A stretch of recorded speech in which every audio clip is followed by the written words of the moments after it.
Welcome to the Run from the Norm podcast, where we explore what motivates and inspires unique individuals to run from the norms of society by embracing creative self-expression, one run and one adventure at a time.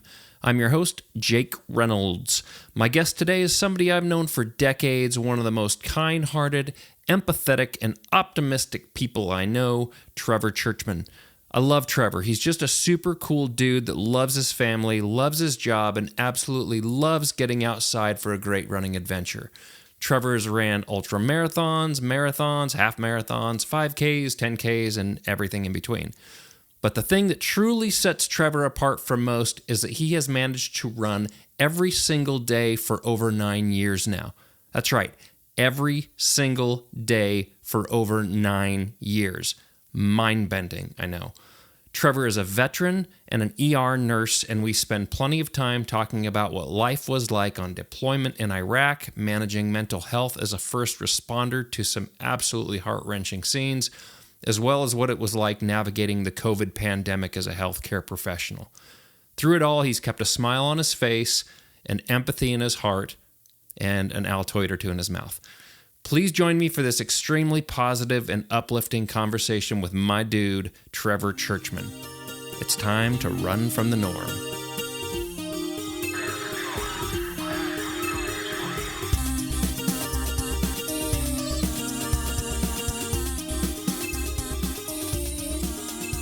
My guest today on episode 6 of the Run from the Norm podcast is my good friend Trevor Churchman. Trevor, thank you for joining me. Yeah, thanks for having me. And I've known Trevor for, it's probably been, 25 years or so now. And I want to get into something that I think is absolutely amazing and blows my mind is you've been running every single day for over 9 years now. And I want to deep dive into what that looks like, what your daily routine is, how you maintain the continuation of it through the ups and downs of life that we all hit over the course of 9 years. But I'd like to ask you to start out, where did you grow up and what were you like as a kid? I mean, did you run around the neighborhood? Was it something that you enjoyed when you were young? Or Actually, I didn't run earnestly until I was in my 30s. Really? Yeah, as a kid, I was an only child. I'm from Jerome, Idaho, a tiny little town by Twin Falls. But no, I wasn't super active. I played soccer poorly for a while. I was a mediocre football player in high school. I've got an uncle who ran track, but I enjoyed it wasn't something that you were interested in necessarily. No, I got into football because I loved sprinting and running. I just didn't realize that I could do that without getting my ass kicked. But no, as a kid, I did love getting outside. When I was younger, we lived out in the country, and being an only child was like me and my dog. So we just go wander, the 80s, so you were allowed to be feral. Like my parents would be like, see you when it gets dark, right? Right. Don't get abducted. Yeah, come back with some dirt in your nails. Yeah, exactly. So I did wander a lot and get to play outside, so I had a good feel for it. I liked camping. But really, honestly, it's also the generation where Nintendo hit. Oh, yeah. So suddenly there's a whole new world in your bedroom or inside. Super Mario Brothers, Legend of Zelda. Yeah, and my mom usually worked 2 or 3 jobs, so a lot of that time was, playing Super Mario Brothers 3 and jamming on that. But I had friends that would live a couple miles away, and it wasn't a big deal to just go outside and then have to hoof it for a couple miles. And then later, as a runner, I don't think I realized how important that was or how much I enjoyed it until I was doing it on purpose instead of out of necessity. Yeah, you had mentioned while we were on our run this morning that you're going back past some of these places where you said you grew up and you have these memories and you're revisiting these places that you were. What's that like? Super therapeutic. Yeah. Because it's not always good memories, right? Like you see stuff, you're like, God, that's where something bad happened. And I think there's something freeing about being able to run past it and be like, I'm good. 30 years from now, you're going to be running by on purpose, laughing, enjoying the sunshine. Like everything that feels like it's the end of the world today isn't. So going back and revisiting these places, I live in the house that I grew up in. I live in the house my mom grew up in. That's crazy. My grandpa grew up in. My great-grandparents built a house. What's that like?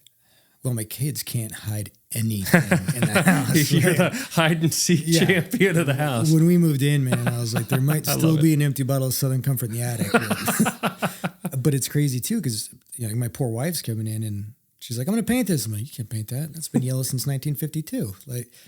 And we had a house fire, and that was one of the hardest things about going back in that house was every inch of that place had a memory attached to it for me. But it was also good because it was like a fresh start. So then when it became our house after the fire. It was our house, not just this house that I had lived in and my family had lived in. And like we talked about, like if we ever split up, I get the house because all my pets are buried there. Yeah. You know where the bodies are buried. Exactly. Literally. Yeah. So growing up there, my best friend, John, we've been friends since we were in preschool. Back then, like chicken pox, right? They'd have chicken pox parties because you'd want your kids to get it early so they can develop the antibodies, immune system. Mm-hmm. And that's how we got paired up is he had chicken pox. My mom sent me over there to get infected.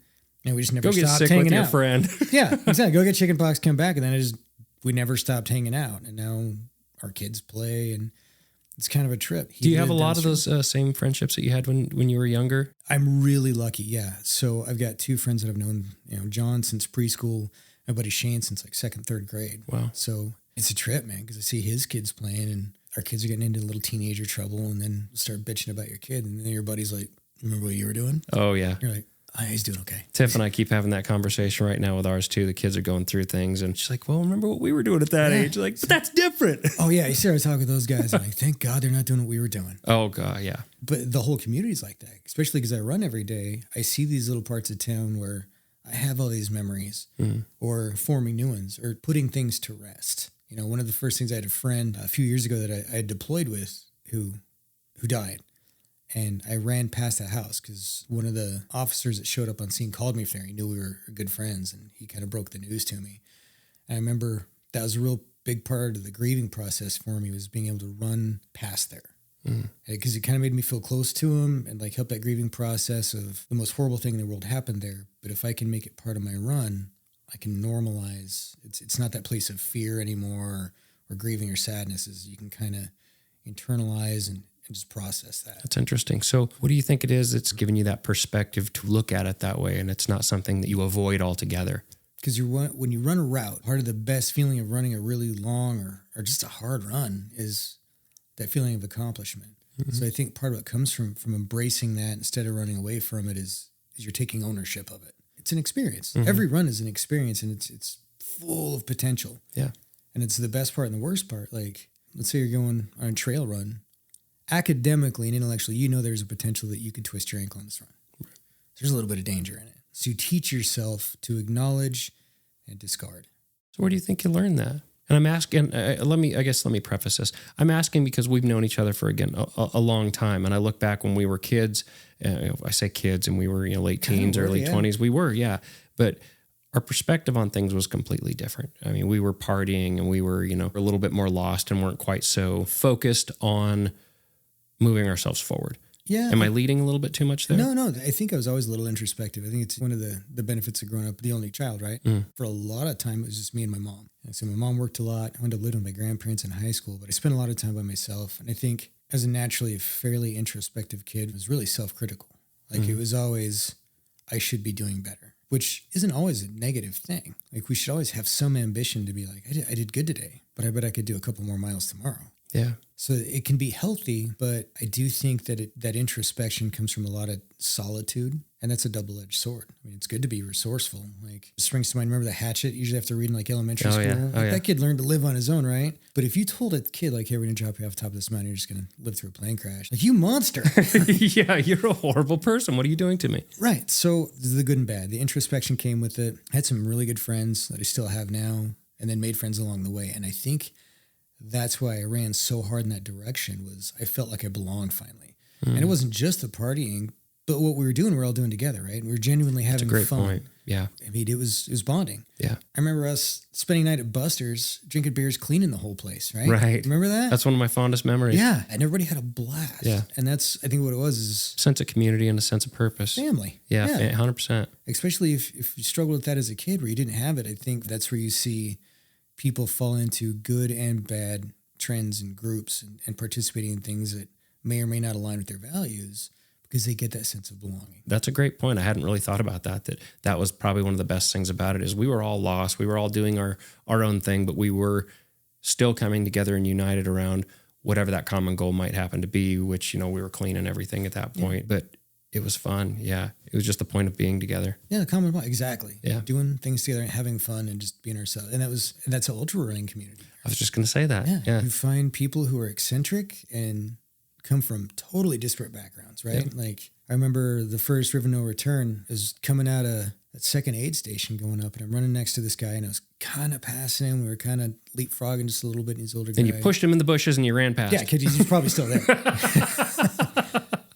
And I was actually it was my first year as a nurse, and I wound up talking to this guy, and he was a physician from the same area. Oh, wow. So we started chatting. He's giving me insight, like, well, here's what you should look out for. Like, this is what really good nurses do. And it went on for a few miles, and I headed down a path because it was a little faster at the time. And that's the beauty of that running is everybody there is generally a runner, right? Not a lot of people sign up for an ultra if they hate running. Yeah. They might hate parts of running. So you are instantly provided that sense of community. You instantly have something common with them. Like that translates directly into nursing. One of the things that I love about being a nurse is developing like rapport, relationships, even very briefly in the emergency department, especially if somebody's really agitated, right? Like that's probably the worst day of their life. If they're in the ER, they didn't want to come down there. Yeah. It's something bad prompted them. They had to go in and put themselves in a very vulnerable position where they're going to take their clothes off and strangers are going to poke them with sharp implements and ask them really deeply personal questions. And being able to find something in common with them is one of those first steps.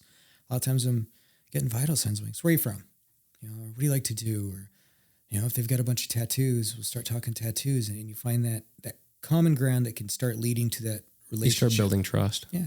Whereas out on a trail, that dude runs. You got something in common, and then you wind up having these hour-long conversations on a long run with a total stranger, and then you just kind of find out you have more in common than you don't. Yeah, and then hit the aid station, and one of you leaves, you may never see him again, or you may see him at the finish line or not, but for half an hour, you have this best friend to run with. I don't know. Coming out of Bayhorse, River No Return, where it just sucks the whole way. Yeah, it's straight up forever. Yeah. And you're like, I can't quit because this dude's next to me. He's jackass, won't quit either. So I might as well keep going. Yeah. So you develop these great little mini relationships. And you talk about veterans coming back. That's the other thing is you get these relationships in the military of people with totally different backgrounds, totally different beliefs, who suddenly are best friends forever. That outside of that environment, without essentially trauma bonding or like they may have never even spoken to each other, but now they're super dedicated, they're loyal to each other. You see those guys maintain those relationships forever from across the country. And I think running is pretty similar, and you have that shared experience that's special, whether it's good or bad, because there's great on both. Like there's been days that suck running, there's been days that sucked in the military, and they had great days on both, but you share those with people that only a handful of people that you get to talk to understand it. Same with nurses. It's a weird, surreal situation doing compressions and CPR, trying to save someone's life and being able to laugh, like looking at somebody across from you and there's just the ridiculousness of the situation and how high stakes it is. Without context, it could sound terrible, but like I did last week, we had a good outcome. I talked to the lady the night before last at the hospital. She's like, man, my chest hurts. I'm like, well, that's because I broke your ribs. Because I was beating on you. Yeah, but how do you maintain that then? Because you've been through some serious shit. I mean, through the military and some of the things that you've experienced and places you've gone. And then now you've been through a few different components of being a nurse, ER. You lived through the COVID times as a nurse. What are you doing outside of running? Or maybe it is all around running. What helps you maintain such a healthy and happy focus and outlook on things? I mean, are you reading books? Are you listening to podcasts? Is it music? You're an amazing artist. Are you getting the outlet through your art? Yeah, it's like this giant Venn diagram, right? I have all these concentric circles that meet up in the middle, and I'm super lucky. I have this great family. My wife, who, like you think, is every day for over 9 years, I take off. For good or bad, part of running is you have to be a little bit on the selfish side once in a while. Right. In a healthy way. Yeah. And for the longest time, I struggled with realizing that it's okay to have boundaries. It's okay to prioritize yourself a little bit. There's a difference between the healthy level of selfish and being self-centered. Right. Yeah, exactly. And you nailed it. It's okay to have boundaries. It's okay to say, I deserve the effort of putting some focus on myself every day. But my wife, she picks up that slack. Like if a kid needs picked up from school or dinner, like she's super supportive of, no, I got it. Because, on the back end, she's doing herself a favor because, God, nobody wants to see me without some runs. Without getting some run time right? in. Yeah. Tiff's the same way. It's, you need to get outside. Yeah, exactly. Like, have you gone for a run yet? Yeah. Well, maybe it's time. It's about time. So I've had a lot of support there. And, we talked on the run a little bit about imposter syndrome. And I still get that a little bit because I show up like Wilson Creek. I was at the front of the line at starting with you and Jose Cervantes. And I was like, this is not a survivable situation. And everyone else is looking around thinking the same thing. Right. And that's the beauty of running. I think it humbles you is there's always somebody a little bit faster. And if they're not in this race, there's somebody out there training who's going to be. It's a great point. And at first I was like, I got to be that guy. I need to work hard. I need to be faster. I need to, you collect a couple medals and you're like, you feel really accomplished, but you also feel like, well, shit, now I got to What do I do now? Pressure's on. Yeah, you got an ultra sign up. You look at the finishing results and you're up there. You're like, well, now I got to be that guy. Yeah, you post a picture on social media and now it's like the next one's coming, people paying attention. I got to show them running faster. Especially people who aren't in it and don't understand, every run's different. Like, oh, you're like David Goggins, right? I'm like, no, God, no. On the other end of that, to them, you might be. It goes back to your point of context. For people that don't really understand the differences of, Goggins is kind of on a level all his own, but at the same point, to them and where they're at, what you're doing is kind of that level. Yeah, and I'm super, super lucky. I stumbled into running, literally. That's a great segue. Let's go with that. What got you interested in running? What caught your attention initially in the first place? And then after having that curiosity, what actually made you do it? I was legally mandated because I joined the National Guard and they have PT tests. So periodically you have to run a 2-mile run and do push-ups and sit-ups. And talk to most anybody who's been in the Army who had to do PT tests. Push-ups aren't bad, sit-ups kind of suck. Everybody dreads the run. And I was the same way. And I'd been in for several years before we deployed. Sometimes you have downtime, like you're pretty restricted, right? So you can go to the gym and everybody wants to get yoked. And I was no different. Like everybody wants to work on glamour muscles and have huge chest, biceps, all that shit. Yeah. And then I would do the token effort of I wanted to do well on the run because my first 2 PT tests did great on push-ups, pretty good on sit-ups. And I remember the first time I did a run at Gowan Field in Boise, I crossed the finish line and threw up. Oh, wow. Because I had to push, man. It wasn't because I was like trying to be a rock star. I was literally like, holy shit, I'm going to fail this run. And that was at my age group. I had like 17 or 18 minutes to run 2 miles. And it was a stretch, man. I had like kicking in the ass, come to the finish line because I didn't want to fail. Because if you fail your PT test, I mean, ultimately you can get discharged. So everything's riding on that. Yeah. Because if you fail a PT test, you're flagged. You can't get a promotion until you pass one. You lose out on training and you look like a shitbag. And I don't want to be a shitbag. No. So when we were deployed though, like that was part of the thing is I wanted to get a 300 my PT test, which is like your max score. It's the max amount of points you can get in every category. And what happens if you get a 300? You feel real cool.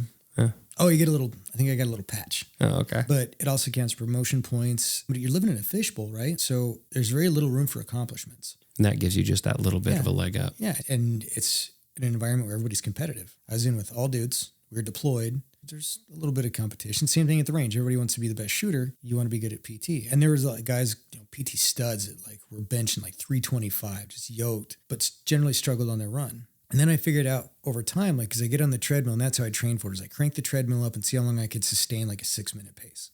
And then I started noticing like getting off the treadmill, like, well, maybe I'll do 3 miles because I was starting to get that chemical release of feeling pretty good. Feels real good when you're done. Great. So I do like 3 miles and I'm like, shit, that's okay.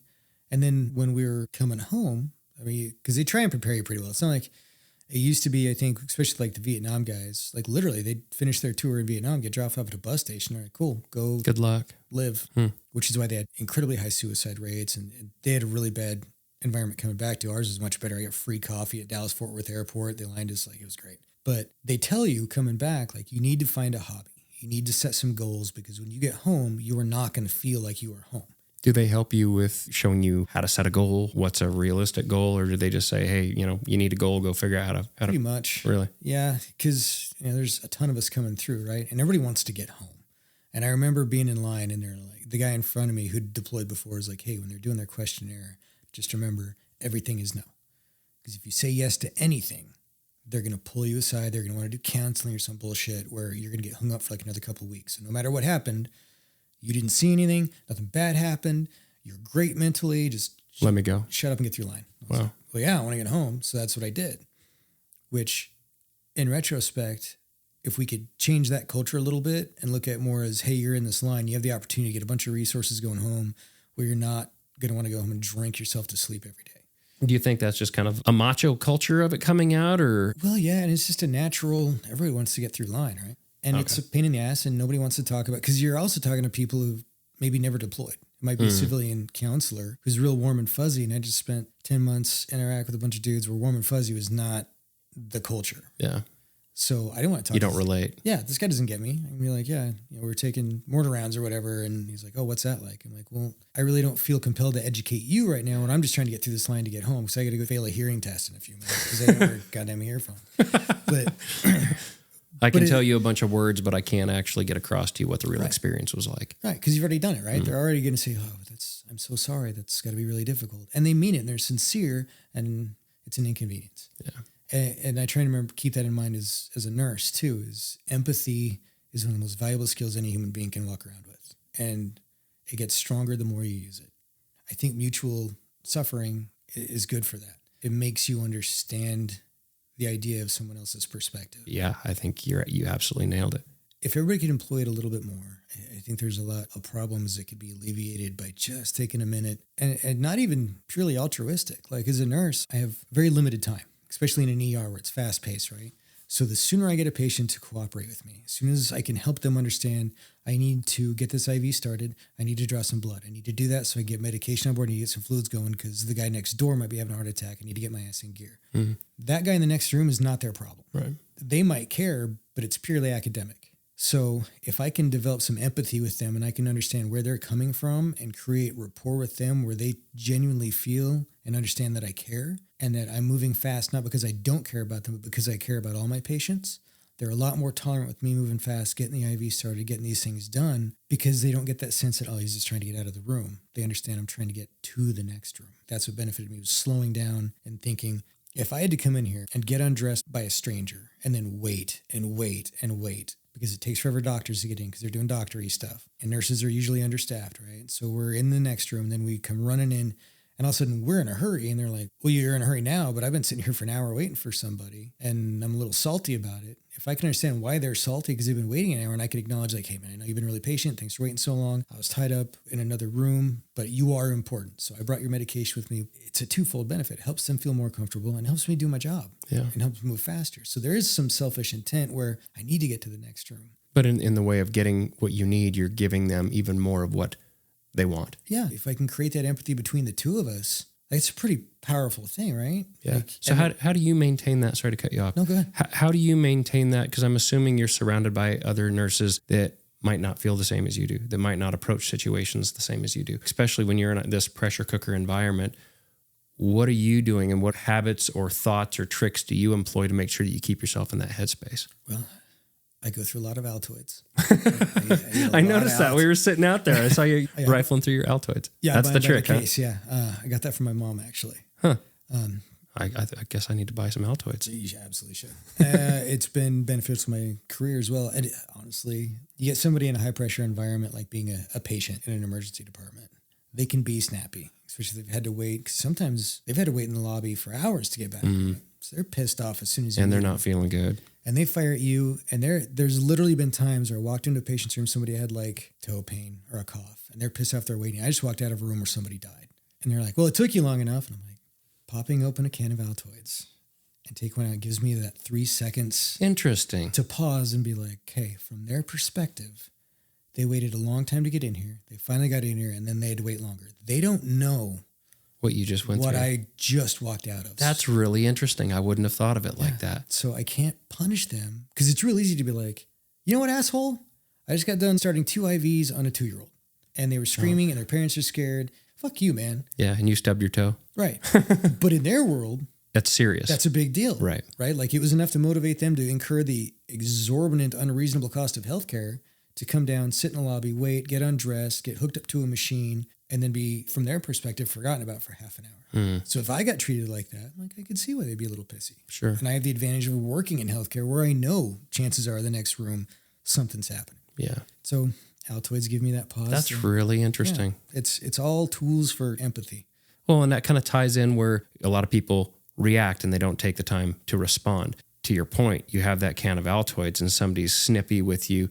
You're giving yourself that mental moment to slow down and consider your response rather than snapping back and being like, well, fuck off. You have no idea what I just went through right now. But I'm in here and I want to take care of you. So if you get over yourself, let's get to business here so I can get to the next problem next door. Right. Super interesting. One of the things I pulled out of school is bioreaction, right?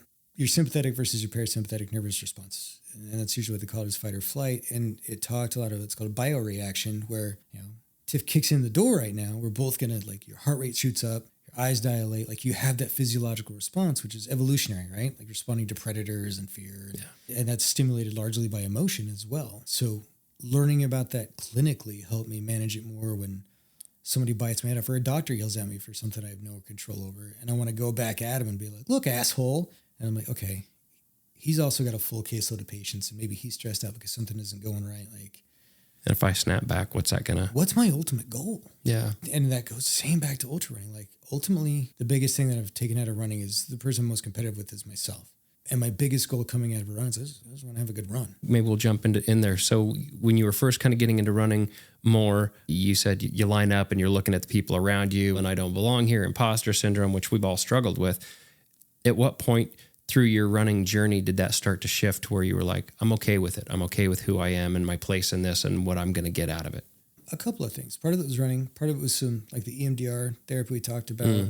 And for those, because I wasn't as familiar either, can you explain a little bit what EMDR therapy is? So EMDR is fascinating therapy, and counseling is different for everybody. It affects everybody differently with varying degrees of success. For me, I got into it. Had another counselor recommend it. We talked about it with some of our social workers in the ER because we talked about trauma patients because we get a lot of psych and veterans because we tend to be guinea pigs, right? Get blown up in IEDs for 10 years in Afghanistan, gave a lot of research. EMDR is the same way, and essentially what it does is it uses both hemispheres of the brain and helps neurologically reprogram these memories that I had no idea would be so profoundly linked to things that happen when you're a little kid to the way you behave today is essentially in this vast, beautiful network in your brain.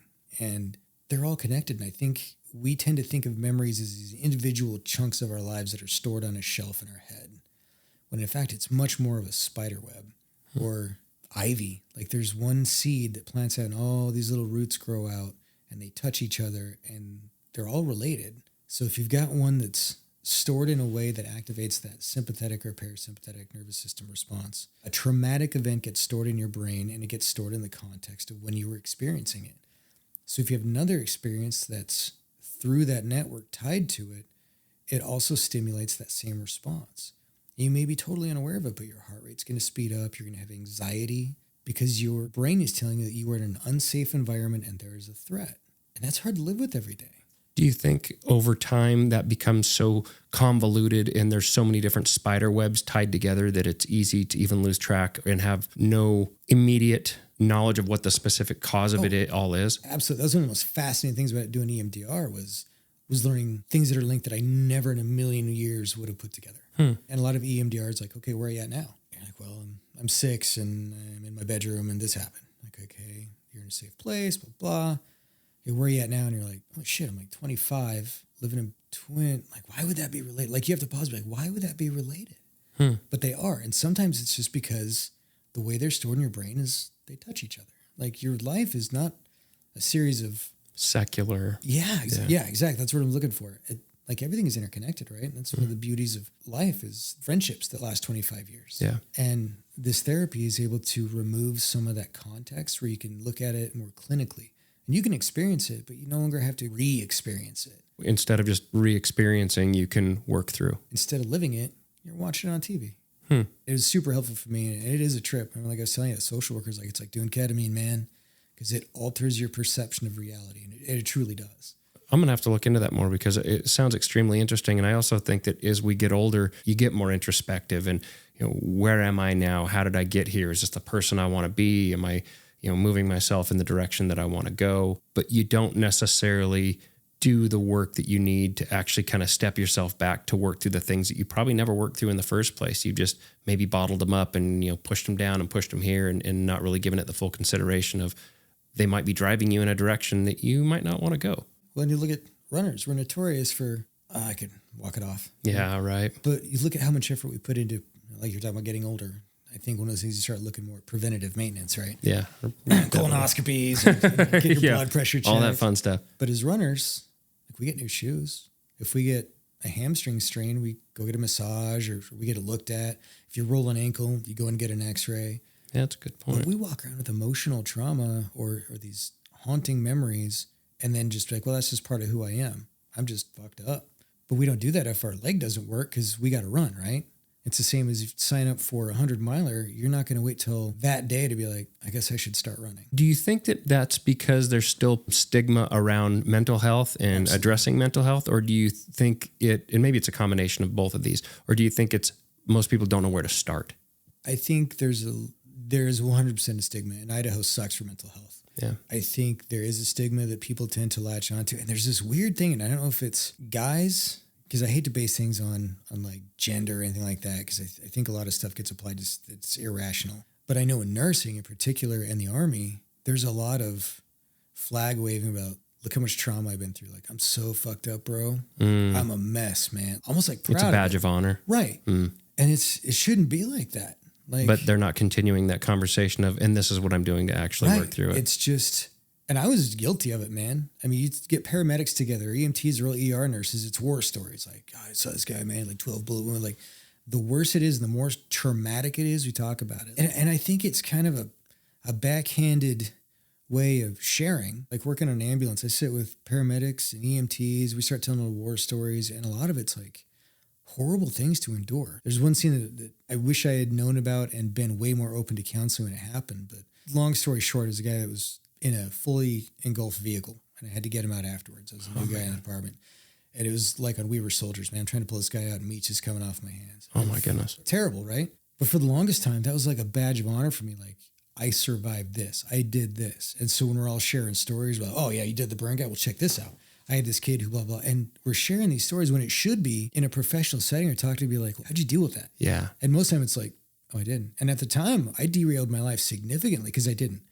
At the time, the culture I was in, I was working as a 911 dispatcher, so working law enforcement. I was working on getting onto a fire department. And I grew up. My grandma's a nurse. My mom's an intermediate EMT. Like, yeah, I wanted to ask, like, what led you into nursing? Empathy.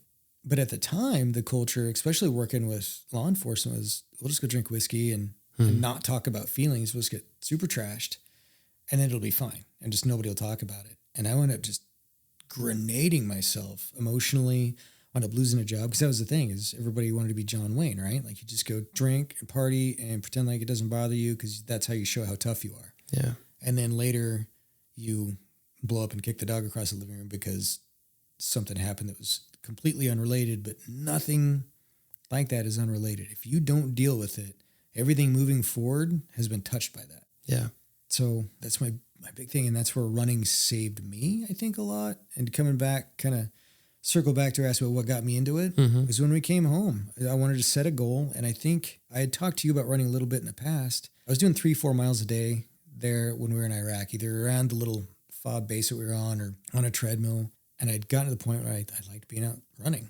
Yeah, I remember we started getting into more dialogue, and I was pretty sure that it wasn't right at the start of your running journey because you started asking some questions. And then next thing I know, you're years deep into this.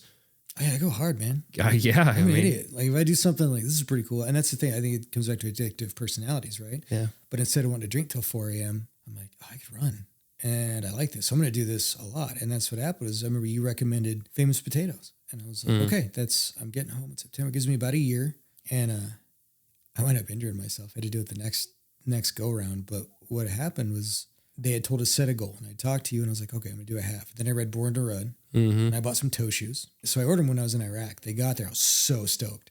The same day the package arrived from Vibram, we got a memorandum from our sergeant major that those were banned in the Army. You couldn't wear them. Really? Yeah, they said they were unprofessional and we weren't allowed to wear them. So interesting. Yeah, and I was pissed.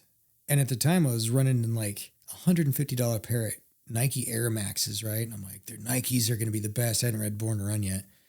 But I'd run 4 miles, and then the next day it was like I was 80. I couldn't get out of bed. My hips and my knees. Were you getting shin splints? Oh, bad. Yeah.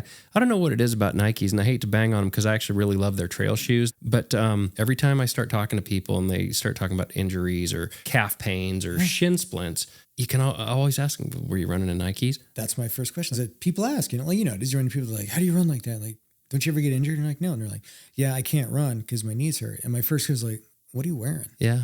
And it's not because I'm a shoe whore. I mean, again, I am a creature of habit. I've got 25 pairs of Ultras in my closet, much to my wife's you find what works, and when everybody's a little bit different. But anyway. But yeah, that's, I was wearing those. And then when we got home, they tell you on the box, dude, like, hey, if you're starting out running, just do like a mile or two. Yeah. So I ran a mile or two and I felt great, right? I'm like, fucking, they don't know. So I did 5 miles and my calves rolled up into my butt. I hadn't used that part of my Something sleeve. is wrong. Yeah. Oh, dude. I was like, well, and the sheer aggravation trying to put those goddamn shoes on the first time. Oh, yeah. I never did it. I never did the toe shoes. Loved them. Really, I love Injinji toe socks, right? But I never did the toe shoes. I did get into the minimal. We can go off on a tangent of shoe. Oh yeah, zero drop or low drop because I do like lower drop shoes. But anyway, I'll steer us in a different direction there. But yeah, and I wore those for a long time. The only reason I switched out to the Pearl Izumis is I reached out to you because after 15 miles of road on a pair of Vibram Baquilas, like they were great, but the bottoms of my feet were just hammered, dude, because I was just slapping blacktop. Right? Yeah. And then we started with the Pearl Izumis, like the N1s, and I was like, oh yeah, well, this is a whole new world. Mm-hmm. And then with the Ultras, when Pearl folded, and I got the wide toe box because I get big long monkey toes, man. Like, but it makes a difference. And Born to Run, like I hate to be that guy, like, oh, you guys need to read that book, but you should. Well, and it's funny because this last conversation I just had with Dan Button, he's a 2:33 marathoner, and we were talking, and that's what did it for it. Really, it was a huge catalyst to many people being exposed to the running world in a way that they never had before, and it really, it changed the nature of the conversations, if nothing else. And I think it made it more approachable. For guys absolutely. like me that had.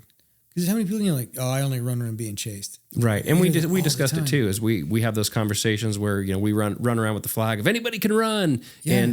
But with the success of Born to Run, it really started making people believe it. Yeah. And the sport blew up, which I love seeing. I love seeing more and more people taking healthy choices. Yes, healthy choices and mental doing health. Exactly. And that's the fortunate byproduct of why I love to promote running so much is I love the exercise. I just say exercise is a healthy byproduct of it. Yeah. For me, it's a mental health thing. And let's get into your run streak. You ran every single day for 9 years. How do you balance that, and how much with your other responsibilities, family and work and all that, and how much of it is for the exercise and how much is it to maintain mental health? Honestly, like 90 mental health. Yeah. 10. I mean, I enjoy being healthier. Like I said, when I enlisted, I was over 200 pounds, man. And I was going to say, how tall are you? Tiny. Yeah, you're not a big dude. Yeah, I'm like 145 now, maybe. Wow. And how tall are you? 5'5".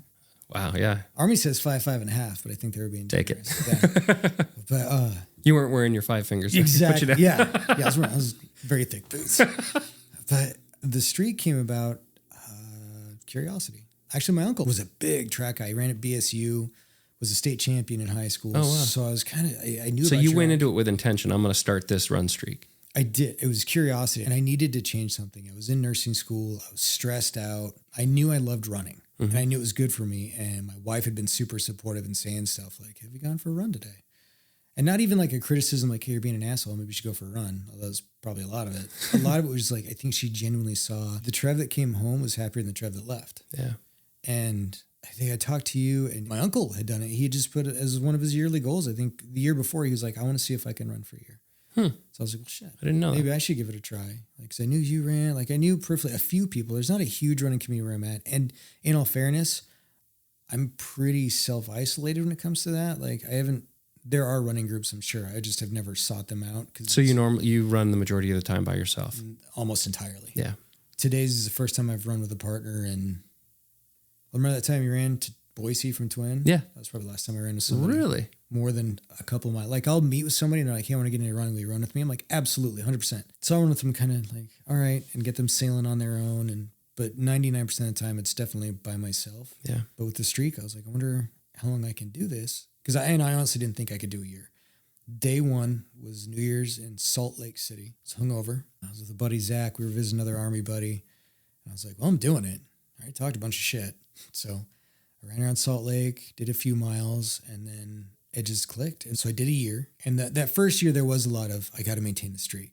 But over time, it's just like, I honestly don't think about it a whole lot. It just became a part of who you are. It's just part of my day. I brush my teeth every day. I wash my face. Like, I go for a run. And at first, I thought it would be a lot more difficult to build into my day. And it's not. Like, if you're willing to prioritize something, you can do it. You can find the time. We do it every day. Like, you prioritize work. Well, like we were talking to earlier, is those times when you only have 10, 15 minutes, that's a mile. Yeah. You know, and a mile. You can sneak a mile in, and the times that you only have 10 or 15 minutes in the day to sneak in a mile are the times that you need it the most. Absolutely. And there's been times I got up a little early, and there's times like, I know I'm being ridiculous. Like, Yeah. But I also know that, God, I'm so much happier with running. Yeah. So I'm making an active choice to put my health first and the people around me. Like, I think my wife would definitely support, like, I'm a better person as a runner than I was before. Yeah, Tiff's the same with me. Yeah. And I will say, though, it's funny because when I did the streak back in 2012, I don't know how many times I'm looking at the clock, different place, drinking a lot. And I was a mess. But I get my run in and I'd look at the clock after being out at the bar, hanging out with the music buddies. And it's 11:30. 11:45 and we're creeping up on midnight. I remember one time, Grant and I hate to admit this, I made him pull over while I was still in my jeans and my Converse. I don't know how many runs I did in my jeans and Converse because it was last minute and I just take off booking with 6 or 7 minutes left to midnight, hauling ass to make sure I got it in before the stroke. Fear. Then I was like, okay, I'm going. I'm going to keep going a few more miles now. Yeah. And that's how it starts, is especially those runs where you're like, God damn it, I want to run today. Yeah. Because I have them too. Oh yeah. We all have those days where I don't want to. And my wife actually nailed that one, because there's some time like, I just don't want to go today. And she's like, then that's probably the day you need it the most. Yeah. And she was exactly right. And then I think it was supposed to be one of those, all right, I'm going to go out and do like 4 or 5. And then 15 miles later, I get home. I'm like, thanks, babe. Yeah. Like, needed that. Yeah. 100%. And then there's those times where it's negative temperatures. We've had negative temperatures lately, or deep snow, or 100 plus degrees. And like today, it was dumping on us. That's and great. Walked outside and we didn't even look at each other, a second time. It's like, there's no question. Are we doing it? It's like, yeah. And we enjoyed the hell out of it the whole way. And it ended up being 10 miles? Yeah. And that's the freeing thing about like deciding it's going to happen, is it takes away the pressure of the debate, right? Yeah. So when you're talking to somebody like, are you going to run today? You're like, well, obviously. Yeah. It's not, you're not getting up, like lacing up, like, how am I going to go today? Because if you're questioning it, then there's a chance that you won't. So you're giving yourself that out. And I think Chris McDougall talked about in his book is like, evolutionarily speaking, your body is going to lean towards being sedentary, right? Because as you evolve, you want to conserve that energy. Yeah. So your body, and there's going to be part of your brain, it's like, you don't need to run, dude. It's exercise. And I need it. I find comfort in movement. Yeah. Even when I'm not running, Tiff will give me shit because I struggle with sitting still. Yeah, there's just something calming about getting out and moving your body. And then the farther you get into it, the troubles start to fall away. The stress is a little bit less difficult to deal with. I very rarely had a personal conundrum that could hang for a 25-mile run. Right. I got my demons, but they don't have the cardio, man. That's what needs to be on the next T-shirt. Yeah. There's been bad nights at work, there's bad nights at home. I can be grouchy. I'm a busy guy. You are. So some of the other things that you do, you teach speech at the high school you were talking about. You do work with adaptive athletes. Yeah, which has been another huge benefit. And it all kind of dominoes in, right? As soon as you start saying yes and believing that, like, oh, I can do stuff, I can do hard things. And that's one of the mottos of the adaptive thing is everybody can climb. Like, we have kids with cerebral palsy. We have paraplegics. We have these people that can barely, literally, physically can hardly move, and they're climbing these walls.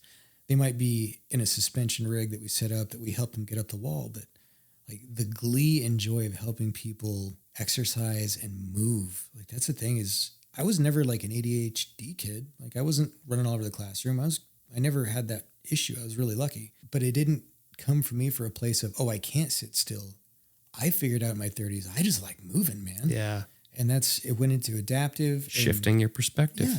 And adaptive, I got to go to a national festival where it's all these adaptive athletes from all over the world and the country that come together in Kentucky for it's like the Shangri-La of rock climbing at Red Rocks in Kentucky. Mm. And these are like sponsored athletes. Like, I think people didn't think of adaptive climbers like, oh, it's a kid with no legs or a kid with cerebral palsy. They're helping them up. These are guys that are sponsored by major climbing companies that are doing like 5'11" routes that I couldn't do on my best day. And they're just cruising it with one arm. Wow. And I'm guessing there's no question in their mind that whether they can, they are going to do. Right. Oh, dude. And working with visually impaired climbers, and nobody makes fun of the handicap more than disabled people. They are hilarious and cynical and sarcastic. Like, I could just go on about stories of these amazing people. It was cool. There's the guys that I with, we were sitting around the campfire, we're talking, like, it was a very surreal feeling. If you felt like the odd man out, like, we're the weird kids in class because we don't have any disabilities. We've got all our limbs and extremities and no major diagnoses, and we're the weird ones here. It's super neat, and it really is good for your context and your appreciation. Humbling. Yeah. Well, and God damn, I'm a lucky dude. Like, and that's the way I look at my running. Part of the reason it's been easy to maintain a streak is every run I see something that I wouldn't have seen if I hadn't left the house. Every trail, to just run around Jerome. Like, I run the same 4 miles. If I have to work and I woke up late. You know your route. You know how long it'll take. Eyes closed, man. But every day there's something else that I didn't see. And it might be something really good, something really bad. But generally, it's always a lot of people wave. I try and wave as many people as I can. I had somebody used to give me shit about that because I wave at everybody. And nice. And thought it was just me. Oh no, I wave at everybody. And he was like, they're not waving back. But I was like, you know what? But I still be waving. I will wave at everybody. But the ones that do, it makes your day. You see their face lights you up. And there's not enough of that. People are too lost in their own thing that they don't take a moment to even make eye contact and share a smile or a wave. I remember being in a real dark place when I was younger. I remember feeling really isolated. Like, if I just had one person that wanted to say hi to me today, that would be great. So when I started running and waving, like, I might be passing that dude who's feeling the same way. And if I throw a wave and he waves back, like, that altered the shape of their day just a little bit. Yeah. Like, somebody waved to them. They're like, somebody acknowledged that they're a person and they're alive. Yeah. And that might have been exactly what they needed. Yeah. And in a little town like Jerome, man, like, now I see familiar faces. I know cars. You're that guy. Yeah. And I used to have all these farmers would pull over because I'd be out in the middle of nowhere, right? In like a 20-mile run. And these good old boys pull over like, you need a ride, man?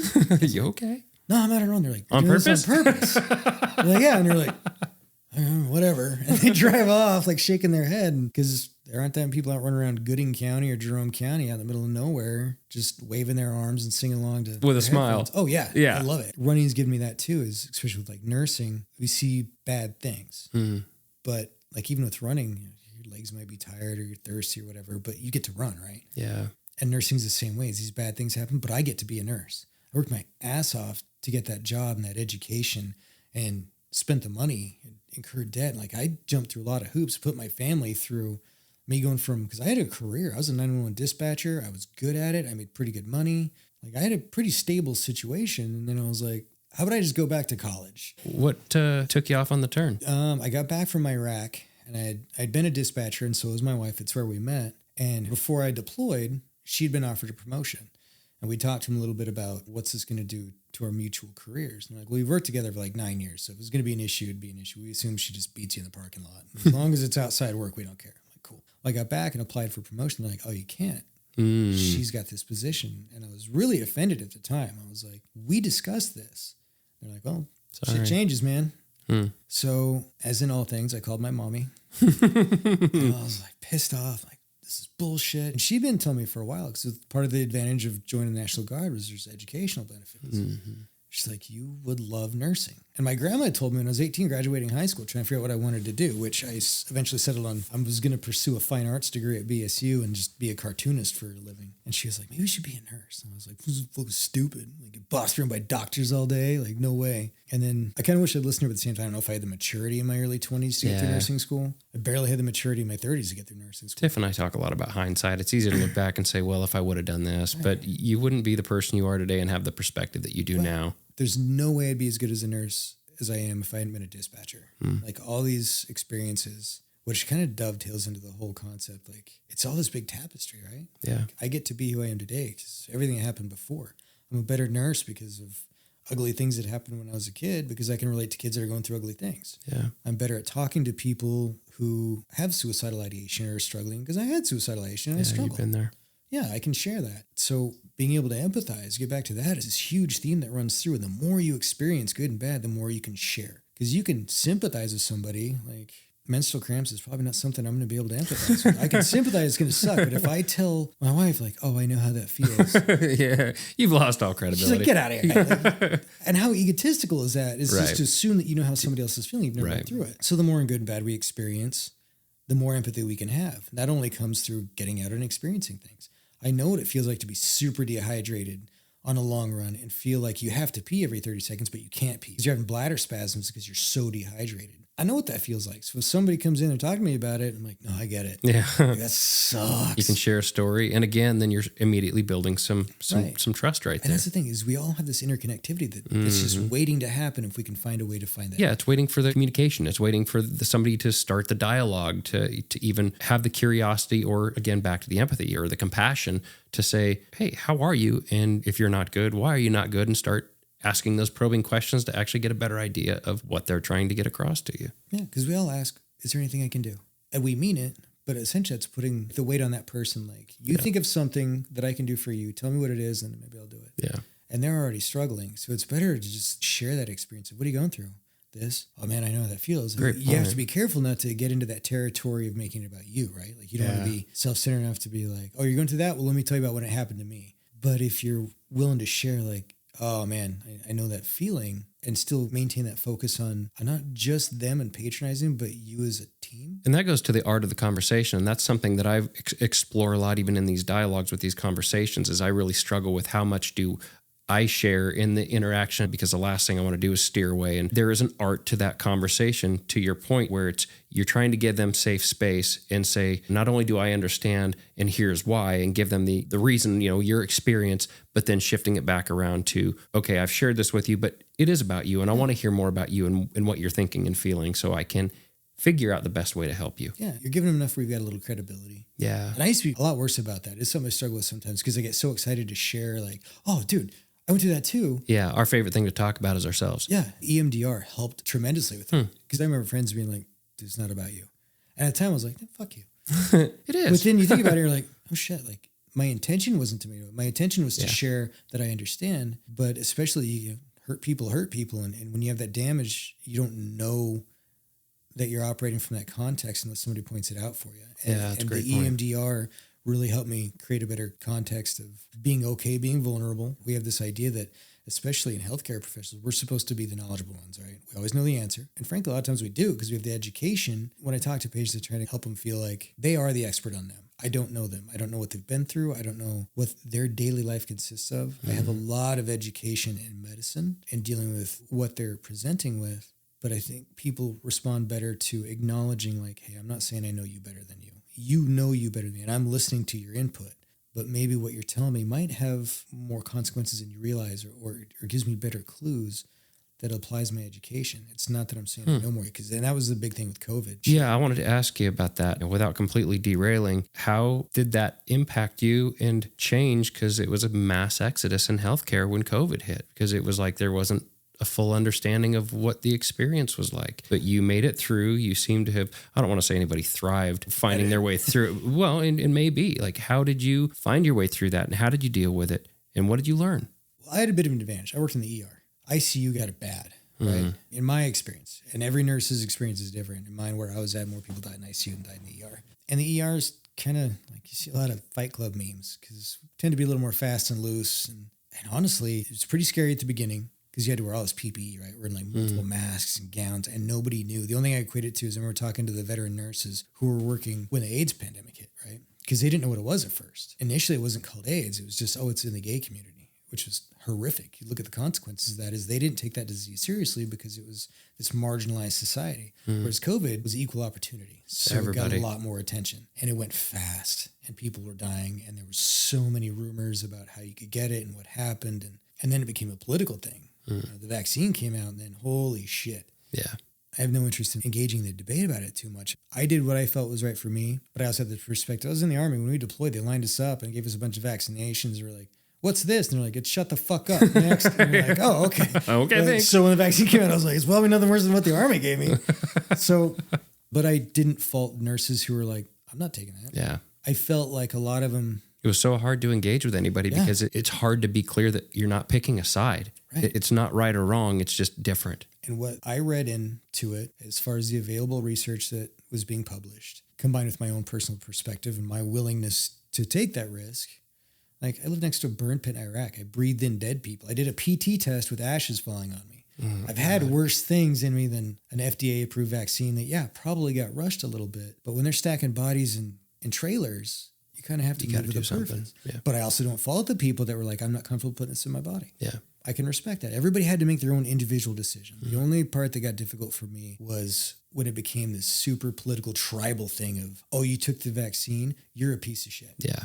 You're a sheep. I heard that all the time. Oh, you're just a sheep. You can't think for yourself. I'm like, no, I did think for myself. I just came to a different conclusion than you did. And I had patients arguing with me at the front desk in the ER that COVID isn't real when 50 feet away from me, there were people dying on a ventilator from COVID. There was a guy, this really happened. This guy's screaming at me like, he didn't want to wear a mask. COVID's bullshit. They just made it up. And there was a guy 2 seats down from him just coughing. He's like, well, I've got it and it feels pretty real.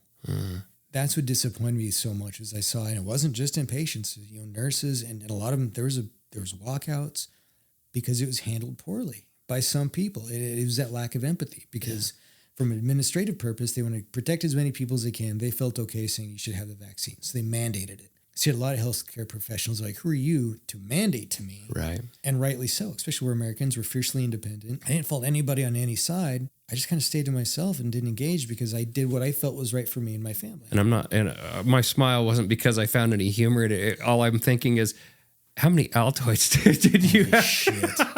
How many The worst part was wearing the mask through? and how many Altoids I bopped against the mask for. I was like, oh shit, right. Need another one. And actually, COVID saved me a lot of money on Altoids, so I couldn't eat nearly as many because I always had to have a mask on. Oh my God. And there is humor. Like that's one of the things from nursing, and I think it's like running is we have this dark sense of humor, right? Yeah. You hear guys laughing and talking about being on ultras running overnight and hallucinating. Oh yeah. If you're the average person, like, hey, you're going to be so exhausted that you're going to hallucinate. Not only are you not going to quit, like, we're going to laugh about it and you're just going to keep going. People are like, you're out of your goddamn mind. Yeah. Which I hear all the time. Oh, you're crazy. I don't feel Sign crazy. me up. Yeah. And that's... You're going to trash your feet. You're not going to be able to walk for a week. Right. That dude. just So sounds like right a now, blast. so you can see my toenail. That's the first one that's ever done that. Really? Ever. Like, because I'm like, maybe I'm not a real ultra runner. I've never lost a toenail. And then a few weeks ago, I ran that 27 miler sending it through the canyon. Uh-huh. I got almost like, my toe hurts. And I was like, oh, I'm a real runner. I think I'm going to lose a toenail. Oh my God, that's funny. Yeah, but Where do you think you're going to go with the streak? Is it just going to continue on in perpetuity? Not going to hit 10 years and say, okay, I hit 10 years, I'm going to take a break? No, because there's no appeal to me in taking a day. Yeah. Being able to run every day isn't like a goal. It's a blessing. Yeah. I'm right there with you because like we talked about, I got back on my streak and it's been well over a year and I haven't missed a day through, and I absolutely love it. Whatever inclement weather happens to come, I look forward to that because it's different. It's something, it's a new challenge. If the snow's a foot deep like it was, a few weeks back, it's okay, now I'm high stepping and it's leg day. Yeah. Today we're getting wet. Well, I've been through a lot worse. Yeah. It could always be worse. At least it's not raining ice. Kentucky, it rains ice. It doesn't snow in Kentucky. It just shoots icicles from the sky. It's ridiculous. It's like daggers. Yeah. I was at Fort Knox. I remember being like, you guys don't even have good snow here. Oh my gosh. I always equate it back to, we were talking about dark times. Those points in life where, without going too deep into it, I kind of shared a little bit of, where I was at personally at some points in my life and, curled up in a ball on the floor. It just felt like nothing was worth it anymore. Yeah. And everything else in context is not that fucking hard. And I hate to say it so matter-of-factly because, we all have difficult things that we have to struggle through and endure. But by context, to your point, it's a celebration every time I get to go out the door, whether it's a short run, it's a long run, whether it's a race, whether it's self-supported. And like you, I run most of the time alone. It's a meditative thing for me and it's an adventure. I want to go out and I want to look around. I don't want to take my time and I want to experience whatever I happen to have for that day, whether it's, a 25-mile run across town, like you're saying, to get a cup of coffee or whatever it is. It's you come back and you feel like you've accomplished something and you were just in such a better space that everything's a little bit better. Everything's a little bit brighter. Well, and I think, because I've been in that same space of nothing's worth it. And the root of that is you're saying, no, I'm not worth it. Mm. But every day I run, I'm showing I'm worth that. Yeah, right? Like that's a great point. And there's so much in our lives that's out of control. Like working in an ER or any job, really. Something's going to happen during the day that you can't plan for. You could be on your way to work and somebody runs a stop sign, you get hit. The whole direction of your day has changed. You can't control that. But if I go for a run every day, I have at least some ownership of part of my day and my run might change. I might get turned around. Like, I know we're kind of short on time. You want to hear my cool cat story? Oh, we got all the time. You tell me. So one of the many, many, many benefits I've had from running is I went out and run, and it's when I run pretty frequently, it's a little 7-miler. I go out to a little blinking light intersection and I come back. It's just an out and back. Normally I hate out and backs, but this one, it's just the right distance for before work and it's familiar and lots of people wave because I've been doing it for years now. So I get a lot of, there's this dude, Jimmy, who drives a mail truck and he'd always just lay on the horn and throw devil horns out the window. Nice.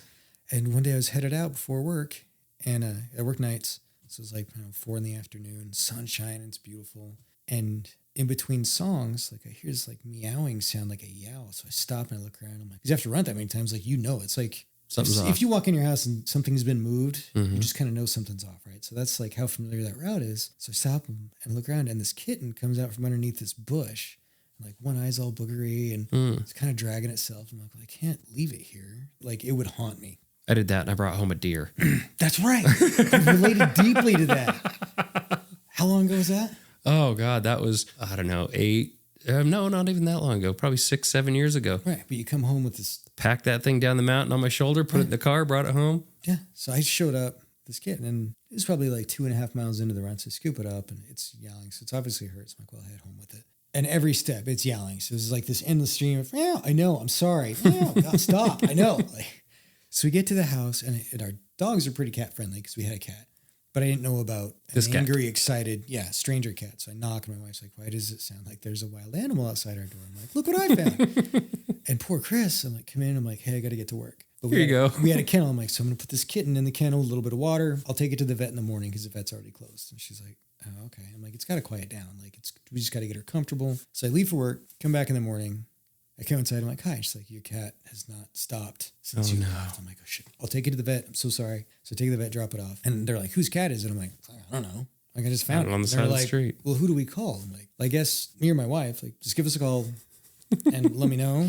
I'm going to bed. I've been up all night working. So I go home to go to bed and I get up that afternoon. I come out, I'm fixing my coffee. My wife's standing there. And I could tell, like, something. She's got something to say. I'm like, hey, did the vet call? And they're like, yeah. Your $1,000 cat's having surgery, and it'll be ready to come home in about 2 weeks. Oh, my gosh. That's your cat, asshole. Wow. Yeah. You just bought yourself a cat. Very expensive cat. Holy shit. So we get her home, and she's got a little cast on, and she hangs out. And she still, to this day, this was like 3 years ago. Now, if she sits on a counter or ledge, she just drapes that leg. Full mobility. She has no impairment at all, but she still drapes that leg. But when we brought her home, Chris is like, this is your goddamn cat. Oh, wow. Like, so we're naming it something to do with you. I don't have anything to do with it. This is your problem because she had to stay up all night with it, right? Like the whole thing. So she named it Ivy, like Ivy.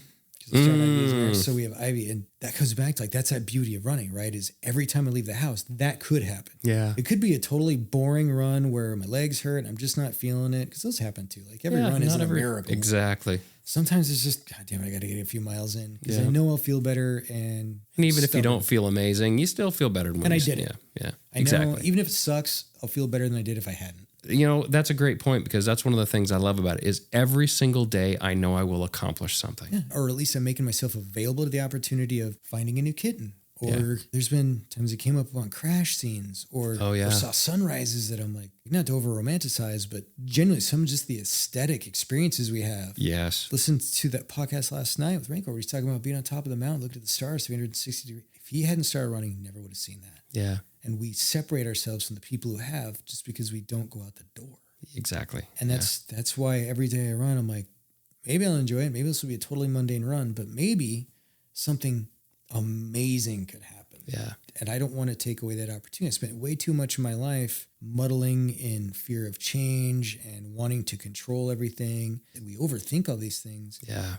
And running, you can plan a run, but it's still mostly reactive because, you know, like this morning we head up the trails like, it's just, they're too wet, they're too greasy, we're going to destroy this trail. Yeah. So we end up running down an old neighborhood. Let's turn left here. Let's go. Like hey, you know what? Let's turn back around and go back up this way. That's how adventures happen, right? Yeah, absolutely. And if we don't go out the door, we never get to have them. Mm-hmm. If I had never... We wouldn't have seen the deer sitting there wanting to come over and say hello. Right. Yeah. Like, and we may be the only people on the planet that got to see that this morning. Right. The people that have that house may never looked out the window. Yep. So they're going to live their whole lives not knowing there's a deer hanging out on their front step. We know because we went outside. Yeah. Right. Like that's why I love running. And nursing's the same way.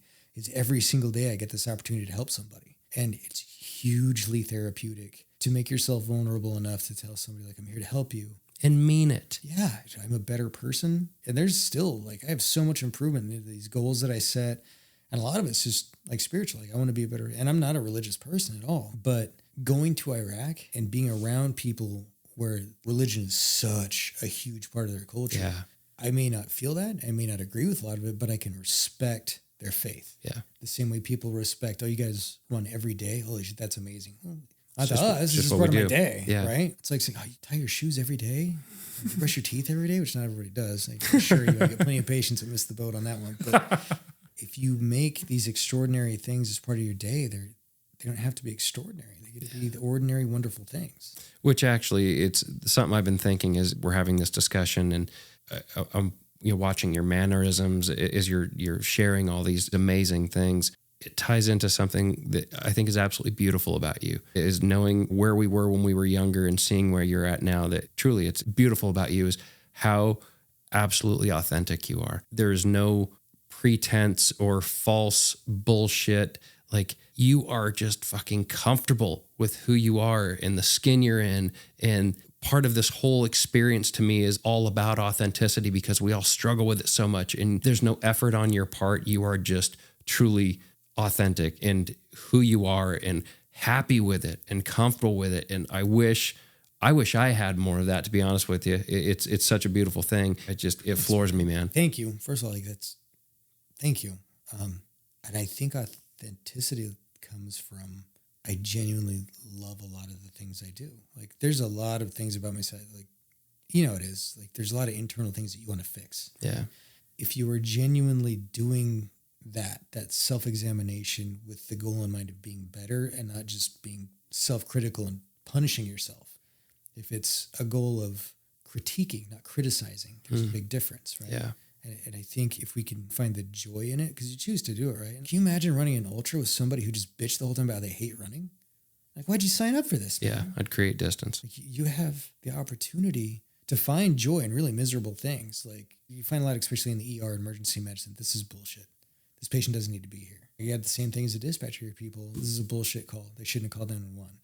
And yet we tell people, if you have an emergency, call 911 or go to the emergency department. Yeah. We train them since they're kids. If you have a problem that you cannot help and you need help in an absolute emergency where there's no one else to turn to, come to us, and then we'll treat you like shit for it.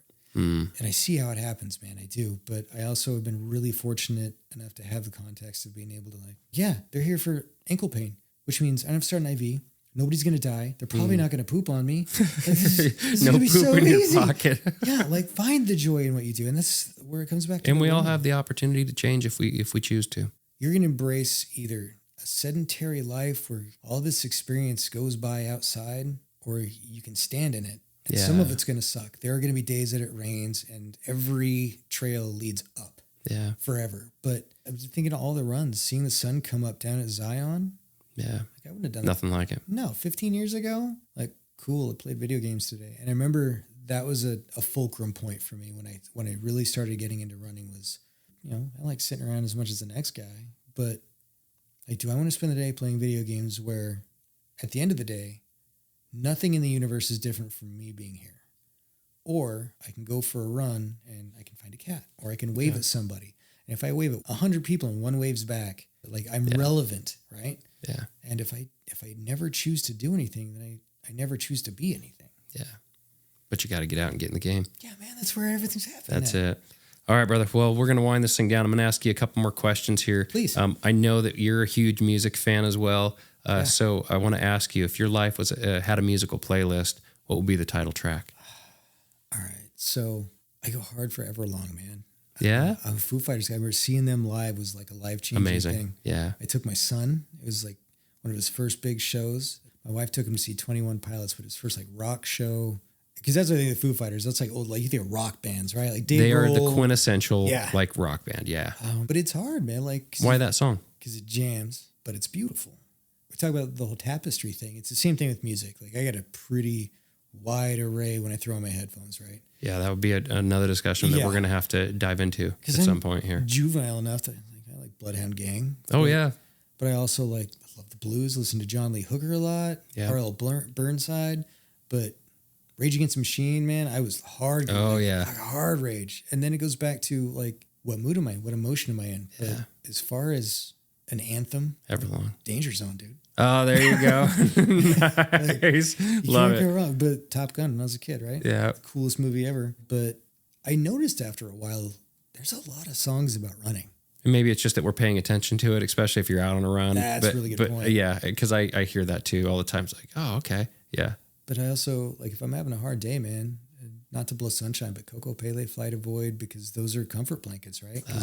Well, that's as much a part of your story as it is mine. But I have the added benefit of when I listen to those bands, I hear the voices of my friends. Ooh, interesting. So I hear Joel Klein's voice, not just singing, but I think of all the times everything else that comes along with it. Drinking beer. That's not an emotional, like, I'm wrapping myself in a warm blanket because I know everybody. Like, that's just one of those comfort items. Well, thank you. I appreciate that. Yeah, it's so many memories with that. Yeah. Yeah, and not all music. It's just that fraternity. It's the trigger. Yeah. Yeah. I love that. All right, and I'm going to ask you this last one here, which I'm really interested in your answer because I wasn't just blowing smoke. I think it's absolutely amazing the man that you've become and the person that loves life as much as they do sitting across from me. And so my last question is, what's the legacy that you want to leave behind? I talk about empathy a lot because it's one of those things that people miss. And it's so simple. But the legacy I want to leave behind is I want people to have felt cared about. And I hope that I inspire them to want to help someone else. And more now than ever. As I go on, it gets stronger is if you can find that sincere joy of knowing that someone's life's just a little bit better because you were part of it for just a minute, that's hugely rewarding. Like, I'm not that altruistic. I'm not that good of a guy where I just love making everybody else happy. Like, it makes me happy to do that.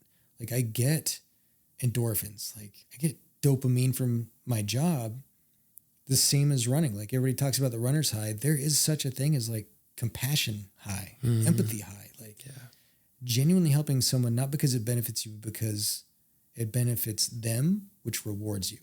And if I can leave a legacy of people learning that feeling and help try and inspire new nurses or some of the kids at Adaptive or the kids on my speech team or just people I ran into, there's no better feeling than somebody saying, I helped somebody because you made me look at it differently. Like, that's a huge legacy, right? And that carries on. If people that I helped are helping others, that continues on. That's like a generational ripple effect. Yeah, it never stops. People that never will ever have heard of me, that I was never even a factor in their life, will have a little bit better because I helped somebody who was able to help them. Like, that's huge. That's the legacy that I think I want to shoot for is I want to be the guy that helped people. I love that, man. Yeah. And it speaks volumes to your character because it's who you are. It really is. And I absolutely love that about you, man. Thanks, man. Yeah. Thank you for taking the time. Yeah. And we're definitely going to have to do this again. Oh, yeah, absolutely. All right, brother. Thanks, dude. Yeah, we'll talk again soon.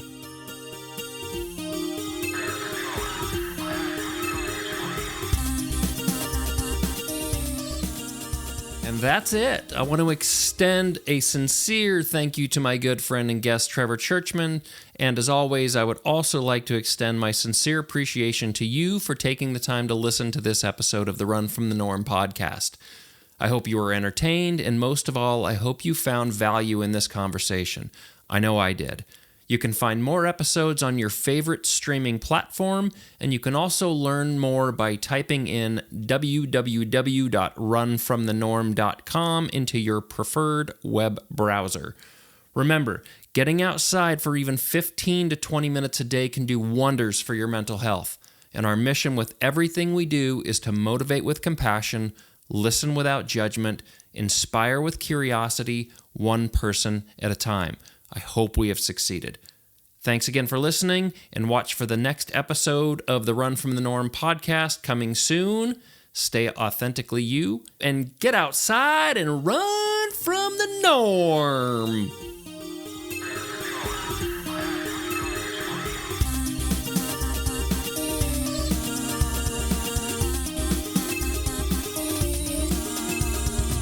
Check that mic, make sure it sound right, boy.